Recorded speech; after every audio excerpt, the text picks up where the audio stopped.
On Monday night, when I spoke to you, the electorate, I asked you to examine the election manifestos of all the political parties and to see for yourselves which of them are sincere and practicable. Many of you are of course aware of the provisions of the Nigerian Constitution Orders in Council, which set out the authority and the powers of the federal government and of the regional governments. Now, our Nigerian Constitution provides for a clear division of functions between the federal and the regional governments. Those of you who have studied the constitutional instruments will see that very many of the things which the political parties are promising in their election speeches and manifestos are outside the responsibility of the federal government. There are services or matters which can only be provided by the regional governments. We of the Northern People's Congress hope that all Nigerians who understand the constitutional position in our country will take it upon themselves as a duty to explain these matters clearly to the rest of the people, so that the Nigerian public will not be deceived by those parties who have no regard for truth. We in the Northern People's Congress feel that it is wrong to deceive the people by promising them that we shall do things which we know very well are outside the competence of the federal government. Let us be quite clear. This is a federal election and not a regional election. For the benefit of those of my fellow Nigerians who have not the advantage of knowing the provisions of the Constitution, I shall try now to explain briefly the matters which come directly under the legislative control of the federal government and of the House of Representatives. Now, here are some of the things over which the federal government exercises exclusive control. They are as follows: aviation, banks and banking, raising of external loans for the federal government or for the regions, companies other than those incorporated directly by a law enacted by the regional legislature.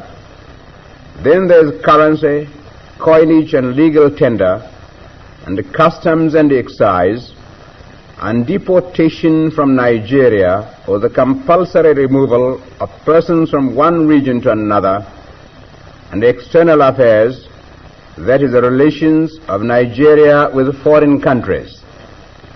The federal government is also responsible for certain institutions of higher education, of which the most important are the University College, the University College Teaching Hospital, the Nigerian College of Arts, Science and Technology, the West African Institute of Social and Economic Research, the Pharmacy School Yaba, the Forest School Ibadan, and the Veterinary School at Vom.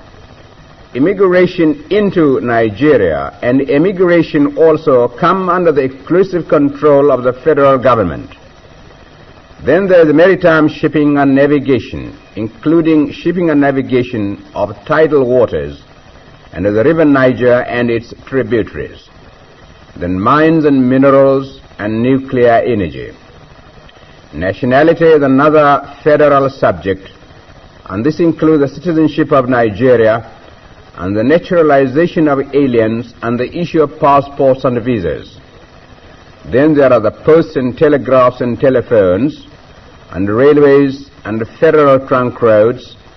And finally there is wireless broadcasting and television, other than broadcasting and television provided by the government of a region, and there is the responsibility for allocating wavelengths. Now, I have given you that long list of subjects for which the federal government is responsible, in order that you may see for yourselves how many of the things which the other political parties are promising to do for you if you vote them into power, are right outside the control of the federal government. There are a few other subjects for which both the federal government and the regional governments are responsible, and about which they can both make laws, and these subjects are on what is known as the concurrent list. The list includes conditions of labor, industrial relations and industrial development, but is mainly confined to technical matters, of which statistics is an example. In framing our policy, we of the Northern People's Congress have not gone outside the provisions of the Constitution. And since this is only a federal election, we have considered it right that we should only address you, the electorate, on matters which we know the federal government has the power to control under the Constitution. We are confident that we have not allowed yourselves to be deceived by the unrealistic promises being made to you by the other political parties. I've explained to you the provisions of our Constitution, and I now want to tell you some of the things which my party, the NPC, will do for you if you vote us into power. Remember that the NPC always measures its programs and policies to be sure that they are constitutionally and physically possible of being carried out. Truth is our watchword, and we shall not deceive you. I start with education. It is the responsibility of both the federal and the regional governments, and we in the Northern People's Congress consider that it is of national importance and should be treated as such. Bearing this in mind, our education policy will be first to recognize education as a matter of national importance. Secondly, to expand all grades of educational institutions. Thirdly, to provide increased facilities for science teaching to all school certificate holders throughout Nigeria. Fourthly, we shall offer additional scholarship not only to the universities and other institutions of higher learning, but we also plan to award federal scholarships to secondary schools. Fifthly, we intend to establish an inter-regional secondary schools and inter-regional technical institutes, both to be financed entirely from federal funds.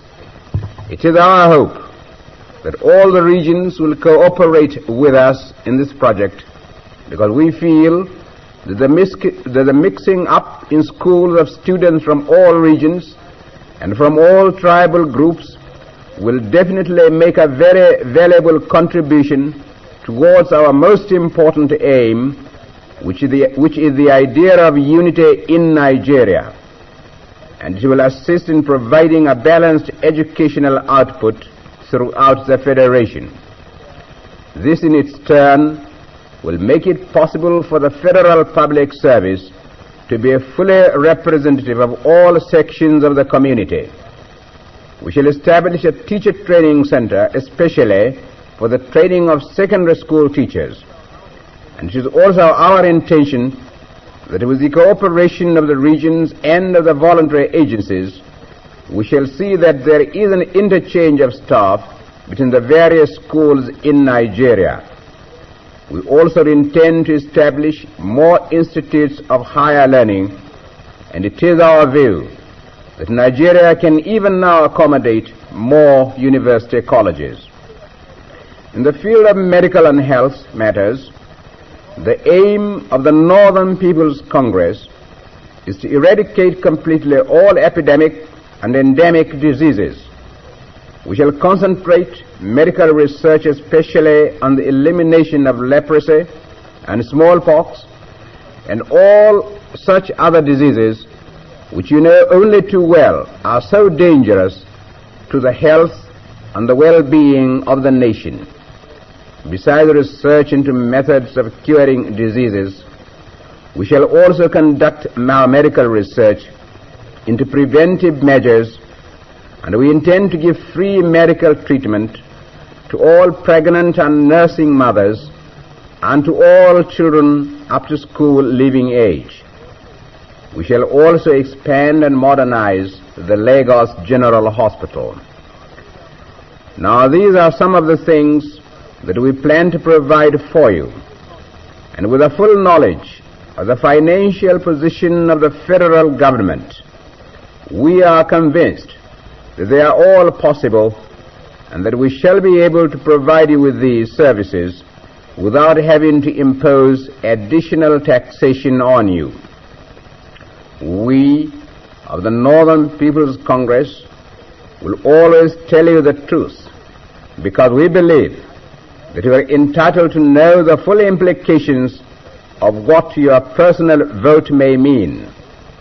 I hope to have the opportunity of addressing you once more on the rest of our policies next Tuesday.